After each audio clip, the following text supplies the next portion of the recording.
PTV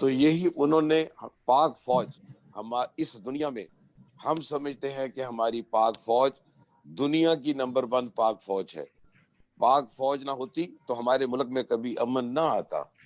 ہم پاک فوج کے جوانوں کو اور پاک فوج کے تمام ان افسران کو سلوٹ کرتے ہیں جنہوں نے ہمیشہ سرحدوں کی حفاظت کی. میاں نواز شریف کا بھی کہنا یہ ہے کہ ہر ادارے کو اپنے ڈومین میں رہ کر کام کرنا چاہیے. جی بالکل سر، ملک کی معیشت خطرناک حد تک کمزور ہے. ان حالات میں سیاسی کشیدگی ملک کو کہاں لے کے جا رہی ہے؟ سمجھ نہیں آ رہی نا کہ ملک ہمارا کس جانب جا رہا ہے. یہی بات تو پاکستانی عوام کا بچہ بچہ کر رہا ہے. ہر مسلم لیگ نون کا رہنما آپ کو بتا رہا ہے. اور اسی سلسلے میں ہی جو کل پی ڈی ایم اے کا جلسہ تھا وہ یہی بات یہیں سے شروع ہوئی تھی کہ کل لوگ سیاسی پارٹیوں سے منسلک لوگ تو آئے تھے، لیکن وہاں پہ ہماری بہنیں، بچے، بوڑھے جو بھی آئے تھے، جب بھی میڈیا والوں نے ان سے پوچھا تو انہوں نے ایک ہی بات کہی کہ ہم اپنا مقدمہ لے کے آئے ہیں. ہم بچوں کو پڑھا نہیں سکتے، ہم بچوں کو میڈیسن نہیں دے سکتے، آٹا، چینی، انڈے نہیں خرید سکتے. پاکستان میں اس وقت ایک انڈے کی قیمت آپ کو پتا کیا ہے؟ ایک انڈے کی قیمت 20 روپے ہے. کبھی آپ نے سنا تھا کہ 20 روپے کا ایک انڈا؟ اور یہی نااہل نالائق عمران نیازی ایک تقریر میں کہتا ہے کہ ادھر انڈے سستے ہو جائیں گے. او بابا، معیشت پاکستان کی آپ سے سنبھالی نہیں جا رہی. اگر انڈوں کا ذکر کرتے ہو تو کم از کم وہی سستے کر دو. وہ بھی آپ کے سامنے ہے. مہنگائی بہت زیادہ ہے، بد نظمی بہت زیادہ ہے. انسانوں کے کھانے کے، حیوانوں کے کھانے پینے کی چیزیں اس حد تک مہنگی ہو چکی ہیں کہ وہ کوئی بھی شریف آدمی، بزنس مین ہو، ہر انسان اپنی اپنی جگہ پہ پریشان ہے. بالکل ٹھیک کہہ رہے ہیں آپ. جی اب بڑھتے ہیں سیاہ شمسی صاحب کی جانب. سر، آپ جو ہے دانش صاحب کی رائے سے کس حد تک متفق ہیں؟ آپ کیا کہیں گے اس حوالے سے، انہوں نے جو بھی گفتگو کی؟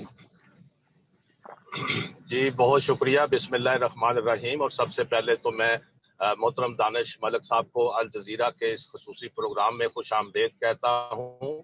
اور چونکہ میں سمجھتا ہوں کہ ایک سیاسی کارکن چاہے وہ دنیا کے کسی بھی کونے میں ہو، وہ ہمارے لیے انتہائی قابل احترام ہوتا ہے، کیونکہ سیاسی کارکن ہی سماج کو جوڑتا ہے، سماج کی بات کرتا ہے، لوگوں کے دکھوں کی بات کو محسوس کرتا ہے.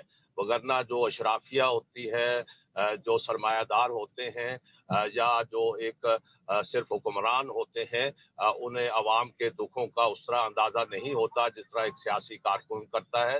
اور دانش ملک صاحب نے جس طرح ایک بہت ہی مدلل انداز میں لوگوں کے مسائل کی بات کی ہے، تو یہی اصل مسئلہ ہوتا ہے کہ یہی جمہوریت ہوتی ہے کہ آپ جمہور کے جو حقوق ہوتے ہیں، جو ان کو آئین دیتا ہے، کوئی فرد نہیں دیتا.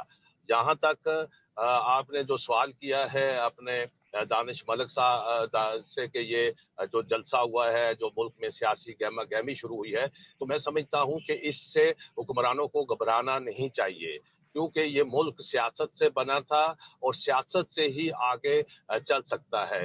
اس ملک کو اگر ایٹمی قوت بنایا، وہ ایک سیاستدان نے بنایا.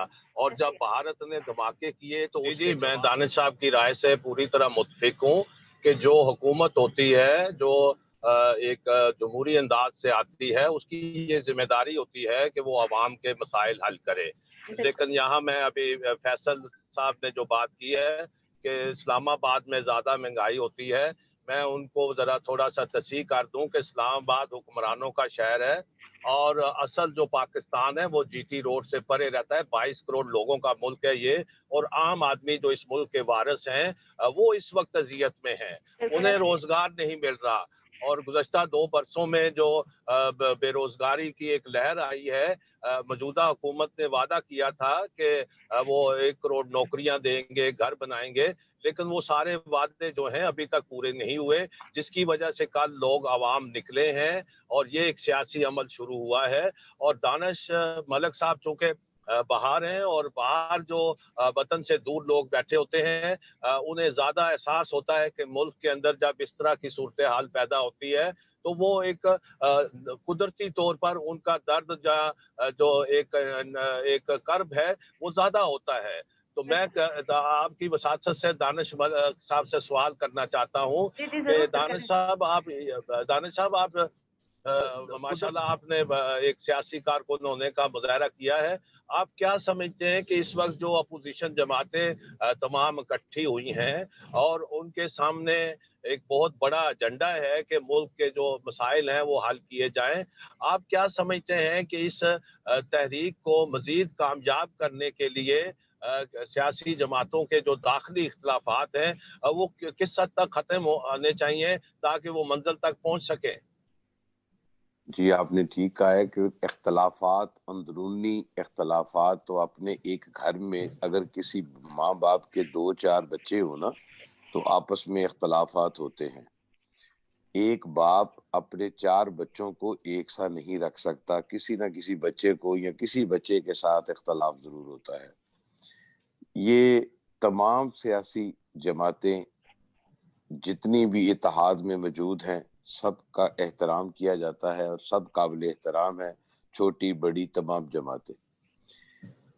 ہم یہ سمجھتے ہیں اوورسیز والے کہ اس اتحاد کو بہت پہلے ہی یہ بن جانا چاہیے تھا، اور بہت دیر پہلے، آج سے 1 سال کم از کم پہلے، یہ گو عمران گو کا نعرہ جب میاں نواز شریف نے اور تمام سیاسی جماعتوں نے دیا تھا، سب سے پہلے پیپلز پارٹی کے چیئرپرسن بلاول بھٹو زرداری صاحب نے اسمبلی فلور پر کھڑے ہو کر اس نااہل نالائق عمران نیازی کو سلیکٹڈ کہا تھا. اب یہ دیکھیں کہ کس حد تک ہمارے ملک کے حالات آن پہنچے ہیں کہ ایک پلیٹ فارم پر تمام اپوزیشن کی جماعتیں موجود ہیں.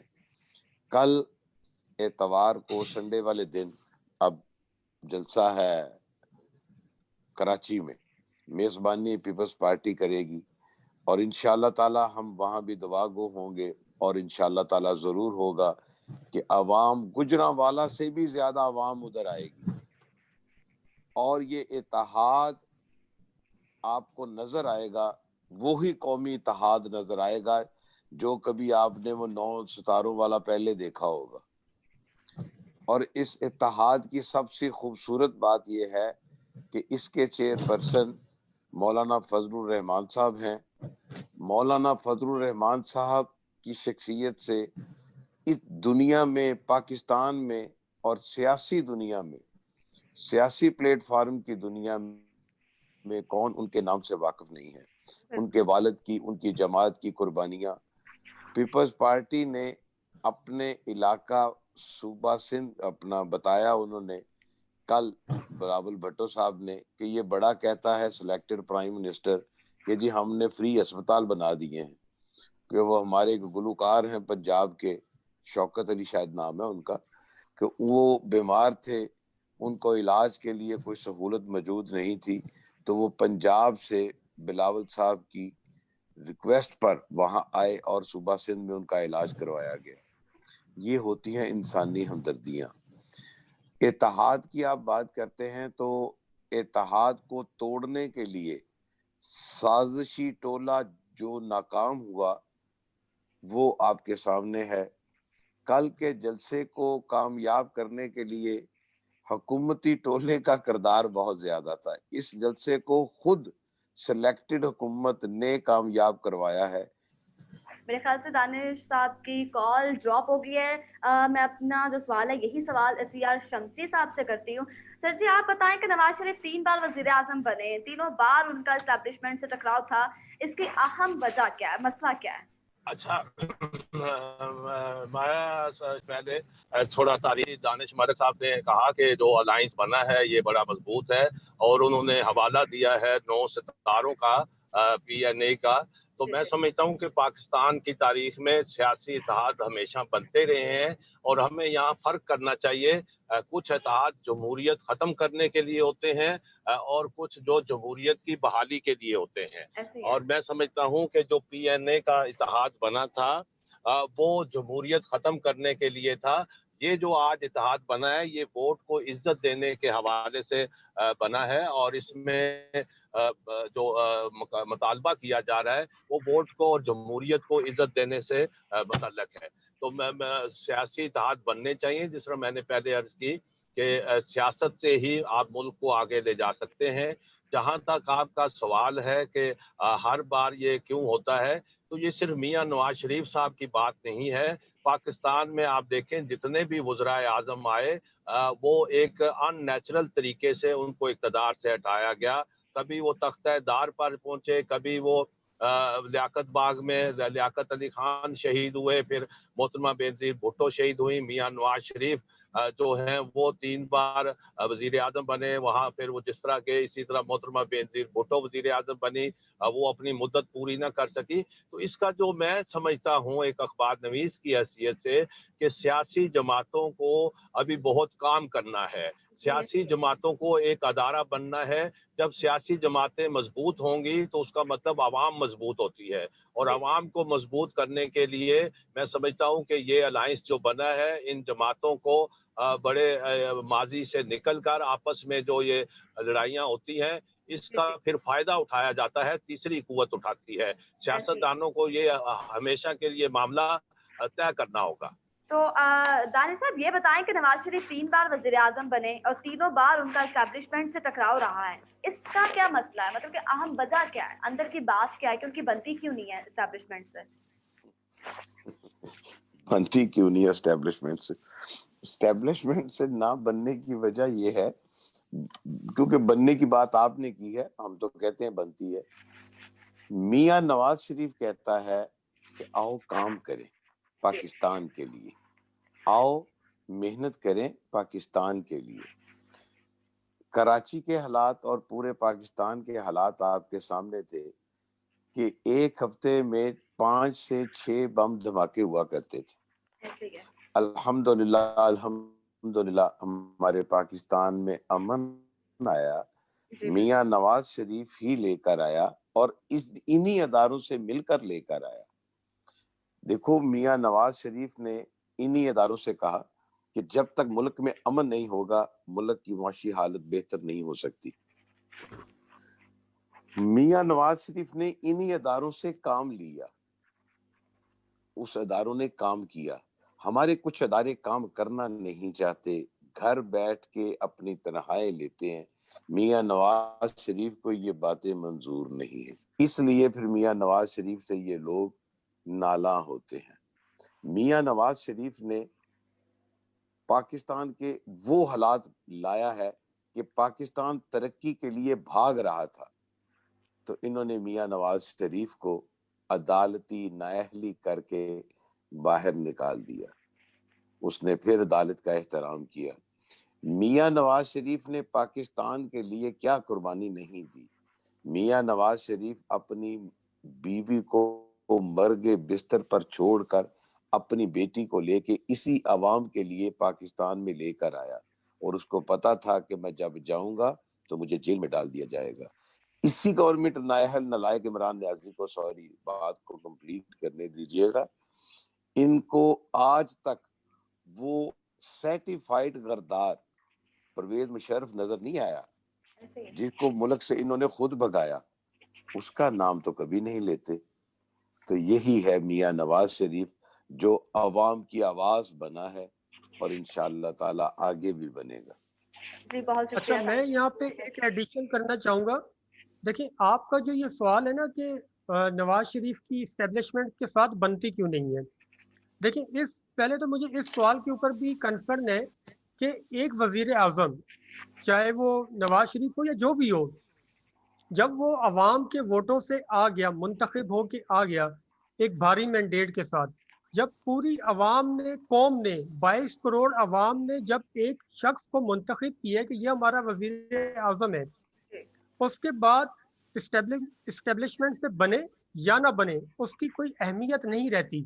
اس کا دیکھیں اگر نواز شریف کی اسٹیبلشمنٹ سے نہیں بنتی تو اس کا مطلب یہ نہیں ہے کہ آپ ان کو جھوٹے مقدموں میں یا کسی بھی طرح سے بغاوت کا مقدمہ ہو، کرپشن ہو یا جو بھی ہو، آپ اس کو ہٹا دیں. آپ ایک سلیکٹڈ وزیر اعظم کو الیکٹڈ وزیر اعظم کو جو ایک الیکٹ ہو کے آیا ہے، عوام کے ووٹوں سے آیا، عوام نے اس کو منتخب کیا ہے، اور ایک ادارے کے ساتھ، اور اس ادارے میں جو لوگ بیٹھے ہیں وہ ٹیکس پیئر کے پیسوں سے تنخواہیں لے رہے ہیں، ان کی یہ حیثیت ہے میری نظر میں.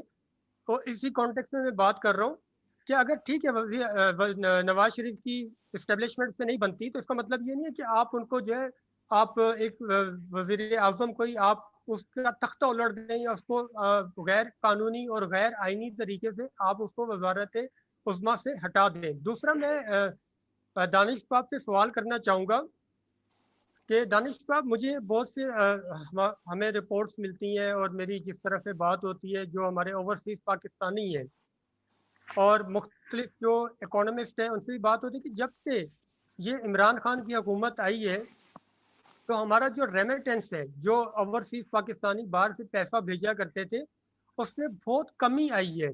اور آج بھی ہمارے ملک میں زر مبادلہ کا جو سب سے بڑا سورس ہے وہ ریمیٹنس ہے. اور جب میں نے اس کے بارے میں تحقیق کی کہ آخر یہ زر مبادلہ جو ریمیٹنس ہمارے پاس آتا ہے اس میں کمی کیوں واقع ہوئی تو مجھے پتا چلا کہ جو ہمارے اوورسیز بھائی ہیں انہوں نے عمران خان کے اوپر وہ اعتماد نہیں کرتے, بھروسہ نہیں کرتے. اس کی دو ریزن ہیں. ایک تو علیمہ خان کی کرپشن کہ جو شوکت خانم کا جو ہاسپٹل کا جو پیسہ تھا فنڈنگ تھی اس میں سے انہوں نے یہ پراپرٹی بنائی.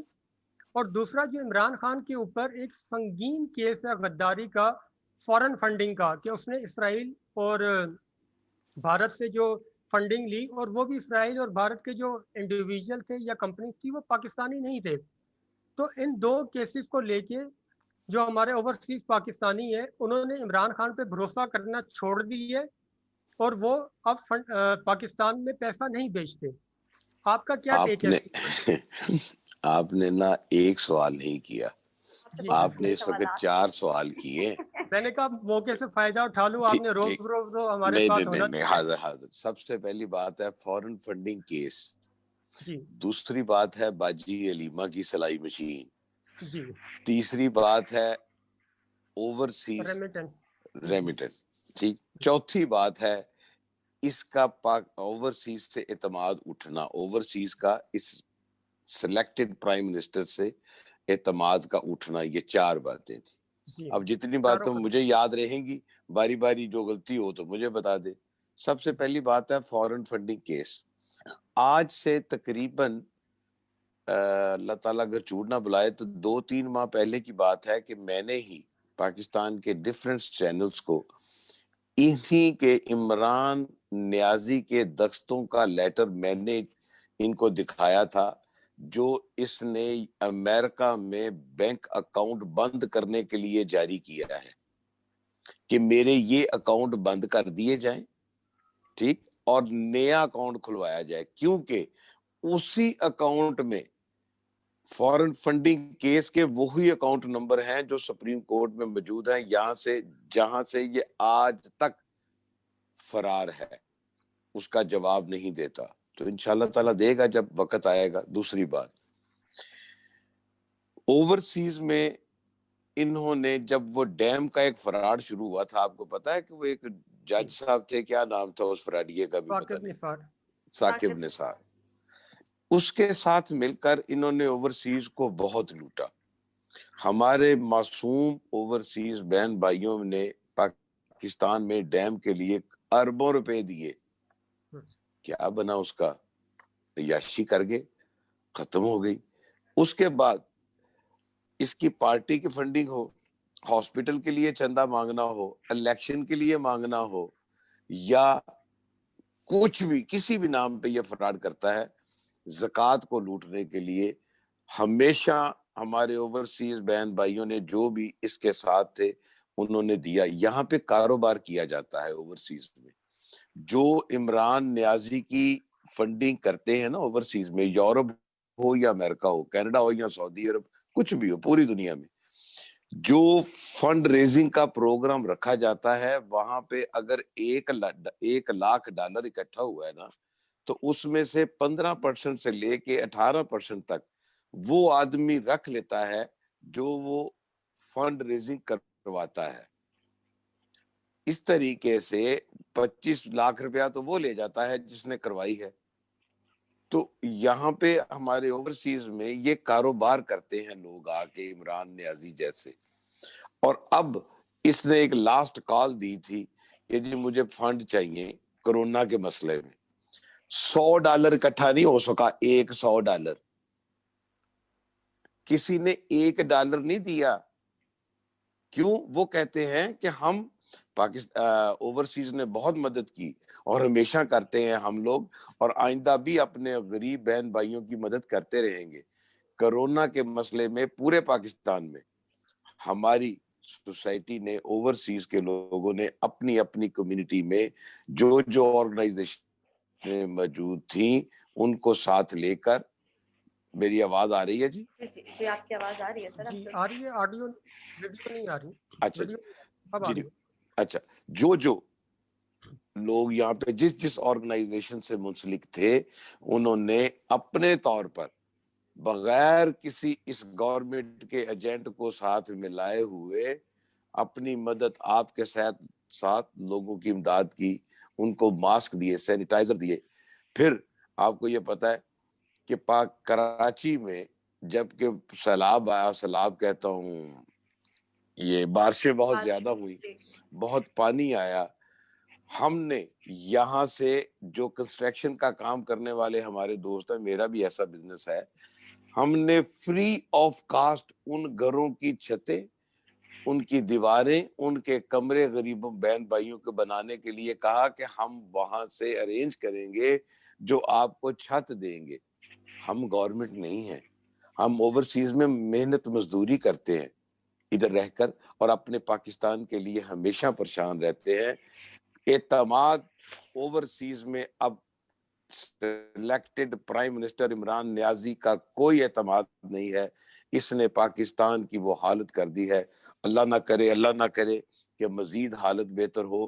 اس سے پہلے کہ یہ کچھ کرے، عوام آپ کے سامنے ہے، اپنا مقدمہ لے کے اس اپوزیشن کے پاس آ چکی ہے، اور اپوزیشن عوام کی آواز بن چکی ہے. جی بالکل، تھینک یو سو مچ سر، بہت شکریہ سر آپ کے ٹائم کا، بہت بہت بہت شکریہ. CR شمسی صاحب موجود تھے، امریکہ سے دانش ملک صاحب موجود تھے، فیصل صاحب موجود تھے. سر آپ تینوں کا بہت بہت شکریہ، آپ نے قیمتی وقت دیا. میں اپنے پروگرام کا یہیں پر اختتام کروں گی اور امید کروں گی آپ کو یہ پروگرام بہت پسند آیا ہوگا. اگلے پروگرام تک کے لیے ہمیں اجازت دیجیے. اللہ حافظ.